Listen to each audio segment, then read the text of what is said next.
Hello বন্ধুরা, কেমন আছো? স্টাডি উইথ অনুপমারাতে তোমাদের সকলকে স্বাগতম। আজকে আমরা পার্টস অফ স্পিচ নিয়ে আলোচনা করব। পার্টস অফ স্পিচ কি? পার্টস অফ স্পিচ অর্থ হচ্ছে গিয়ে পার্টস অফ স্পিচ। পার্টস মানে অংশ আর স্পিচ মানে বাক্য। সুতরাং পার্টস অফ স্পিচ মানে বাক্যের অংশ। সেন্টেন্সে ব্যবহৃত প্রত্যেকটি শব্দকে এক একটি পার্টস অফ স্পিচ বলা হয়। এটাকে আমরা ইংরেজিতে কিভাবে বলতে পারি? Each of the words used in a sentence is called a parts of speech. অর্থাৎ বাক্য তৈরি করতে যে এক একটি শব্দ ব্যবহৃত হয় সেটাই হচ্ছে পার্টস অফ স্পিচ। চলো এবার পার্টস অফ স্পিচের ক্লারিফিকেশনগুলো জানি। ইংরেজি গ্রামারে বাক্যে ব্যবহৃত শব্দগুলোকে তাদের কাজ অনুসারে 8টি অংশে ভাগ করা হয়। সেই 8টি অংশ কি কি জেনে নেই একবার। Noun, pronoun, adjective, verb, adverb, preposition, conjunction, interjection. এটা তোমরা সবাই সবার ইংরেজি যখন প্রথম শেখা শুরু করেছো জেনেছো, আর যারা জানোনি তারা আজকে জেনে নিলে। এবার আমরা প্রথমে নাউন সম্পর্কে জানব। নাউন আবার আমরা যে বাংলা গ্রামার পড়ি সেখানে যে বিশেষ্য আছে পদ, সেই বিশেষ্য পদটাই হচ্ছে গিয়ে ইংরেজিতে নাউন। যে ওয়ার্ড দ্বারা কোনো কিছুর নাম বোঝায় তাকে কি বলে? নাউন। এখন নাম তো অনেক কিছু দিয়েই বোঝায়, ব্যক্তির নাম, বস্তুর নাম, কোনো জায়গার নাম। সে যেমন একটি উদাহরণের মাধ্যমে আমরা জানি, honesty is the best policy. এবার এখানে ব্যবহৃত হচ্ছে অনেস্টি। এই অনেস্টিটাই যদি ওয়াই ব্যবহৃত না হতো তাহলে একটি গুণ যেটা অ্যাডজেক্টিভ সেটা বোঝাইতো। আর যেহেতু এখানে অনেস্টি টি ওয়াই ব্যবহৃত হয়েছে সেজন্য এটা নাউন হয়েছে। Honesty is the best policy মানে সততা সব থেকে ভালো ধর্ম। এরপর কি আছে? Walking is a good exercise. Walking মানে হাঁটা, হাঁটাটা একটি গুড এক্সারসাইজ। হাঁটা এখানে নাউন হিসেবে ব্যবহৃত হয়েছে। যদি আমরা সেন্টেন্সকে কি দ্বারা প্রশ্ন করি তাহলে যে উত্তরটা পাওয়া যায় সেটাই কি? নাউন। তাহলে কি?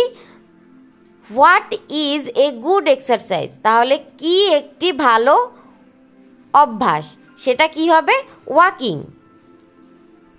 তাহলে আমরা বলতে পারি উপরের যে আন্ডারলাইন করা শব্দ দিয়ে নাম প্রকাশ করা হয়েছে, যেমন অনেস্টি, এটি একটি গুণের নাম। প্রথমেই বললাম অনেস্ট থেকে এসেছে অনেস্টি। অনেস্ট হচ্ছে গুণ যেটা অ্যাডজেক্টিভ, অনেস্টি যেটা হচ্ছে যে গুণের নাম। ঠিক আছে? এখানে মনে রাখার একটা বিষয় রয়েছে, পয়েন্ট অফ রিমেম্বার। আমরা এটাকে পয়েন্ট আউট করলাম। এটি কে বা এটি কি, এরকম প্রশ্নের উত্তর আমরা যে শব্দটি থেকে পেয়ে থাকি সেটাই নাউন, যেটা আমি একটু আগে তোমাদেরকে বোঝানোর জন্য বললাম সেটাই। আরও একটি বিষয় আছে, ব্যক্তি বা বস্তু নিজে নাউন নয়, এর নামটি শুধুই নাউন। অর্থাৎ ব্যক্তি বা বস্তুটা কিন্তু নাউন না, এইটার যে নামটা থাকে সেইটাই হচ্ছে নাউন। এবার আমরা চলে যাচ্ছি প্রোনাউন, যেটা বাংলা পদের সর্বনাম হিসেবে আমরা জানি। প্রোনাউন শব্দটি প্রো এবং নাউনের সমন্বয়ে গঠিত। প্রো অর্থ পরিবর্তে এবং নাউনের পরবর্তীতে যে ওয়ার্ড ব্যবহৃত হয় তাকেই বলা হয় প্রোনাউন। আমরা কি প্রোনাউনের কিছু এবার উদাহরণ জানি, তাহলে আমাদের বুঝতে সুবিধা হবে। Hafsa is a nurse, she looks after patient. এখানে হাফসা একটি নাম, এই নাউনের পরিবর্তে আরেকটি ওয়ার্ড আমরা পরবর্তী বাক্যে ব্যবহার করেছি শি। যেই শি আবার প্রথম বাক্যের ব্যক্তিকে বুঝিয়েছে। এই যে কোনো কিছুর পরিবর্তে যদি আরেকটি নাউন বা একটি শব্দ ব্যবহৃত হয় সেটাই হচ্ছে গিয়ে কি? প্রোনাউন। হাফসার পরিবর্তে শি এসেছে, যেটা যদি কামাল হতো তাহলে কামালের পরিবর্তে আসতো কি? হি। এভাবেই Dhaka is a big city, it has about 10 million people. এখানে ঢাকা একটি জায়গার নাম, এই নাউনটার পরিবর্তে আরেকটি ওয়ার্ড ব্যবহৃত হয়েছে সেটাই কি? ইট। এই জন্য আমরা বলতে পারি নাউনের পরিবর্তে যে ওয়ার্ড ব্যবহৃত হয় সেটাই হচ্ছে কি প্রোনাউন। এজন্যই প্রোনাউনের সংজ্ঞা হয় নাউনের পরিবর্তে যা ব্যবহৃত হয় তাকেই প্রোনাউন বলে। এখানে আমাদেরকে কিছু জিনিস মনে রাখতে হবে, যেটাকে আমরা পয়েন্টস অফ রিমেম্বার হিসেবে এক্সপ্লেন করব। বাংলায় যেমন সর্বনামের উত্তম পুরুষ, মধ্যম পুরুষ এবং নাম পুরুষ হয়, তেমনি ইংরেজিতে প্রোনাউনের ফার্স্ট পারসন, সেকেন্ড পারসন এবং থার্ড পারসন হয়।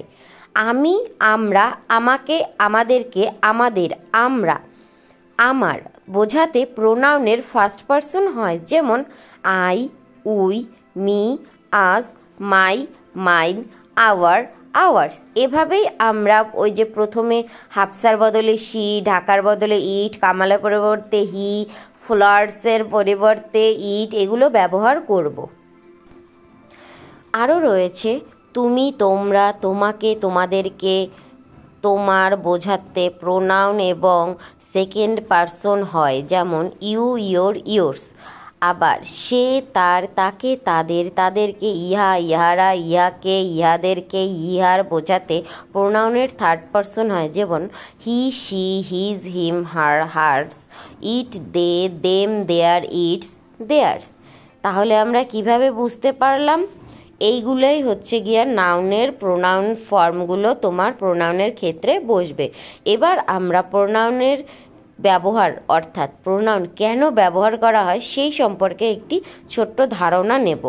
তারপরে আমরা আজকের ভিডিওটি শেষ করব। বাকি যে 6 ধরন রয়েছে নাউন প্রোনাউন বাদে, সেই 6টা ধরন আমরা পরবর্তী ভিডিওতে জানব। সাথে থেকো এবং আমাদের পরবর্তী এই যেই নাউন এবং প্রোনাউন কেন ব্যবহৃত হয় সেটা জানি। চলো।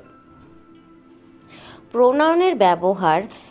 একই নাউন বারবার ব্যবহার করলে ভাষার শ্রুতি কটু হয়। যেমন হাফসা বা ভাত খেতে ভালোবাসে, হাফসা আলু দিয়ে ভাত খেতে ভালোবাসে, এইটা যদি তুমি বারবার বলতে থাকো, দেখতে একটা কেমন লাগে না, শুনতেও বেশ ভালো লাগে না। এজন্যই ভাষাকে শ্রুতিমধুর করার জন্য একই নাউন ব্যবহার না করে ওই নাউনের পরিবর্তে প্রোনাউনকে ব্যবহার করা হয়।